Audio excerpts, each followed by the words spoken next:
అల్టిమేట్గా ఈ ప్రభుత్వం యొక్క ఆలోచన ఒకటే దిశ. ఇది ఒక వినూత్నమైన కార్యక్రమం. ఇది ఒక ఈరోజు తీసుకొచ్చిన రిఫార్మ్ భవిష్యత్ తరాలని మార్చే రిఫార్మ్.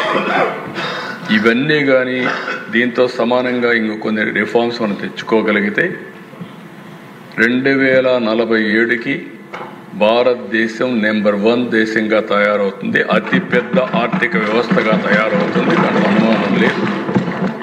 దానికి ఆంధ్రప్రదేశ్ రాష్ట్రం తెలుగు జాతి స్వర్ణాంధ్ర దిశగా పోవడానికి నెంబర్ 1 రాష్ట్రంగా ఆంధ్రప్రదేశ్లో ఉండడానికి మనం దోహదం చేయాల్సిన అవసరం ఉంది. అన్ని వర్గాల్ని మనం రెడీ చేయాలి.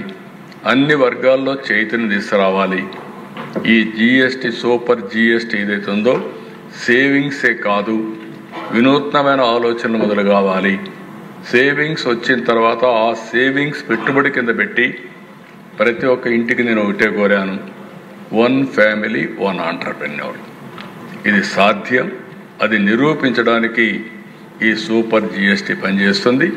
దీన్ని మనందరం కూడా ఇంటింటికి తీసుకెళ్లాల్సిందిగా మిమ్మల్ని కోరుతూ, దీని ఉద్దేశంలో ఏవైతే ఉన్నాయో ఆ ఫలితాలు ప్రతి ఒక్కరికి అందుబాటులో పెట్టే విధంగా మనం చేయాల్సిన అవసరం ఉంది.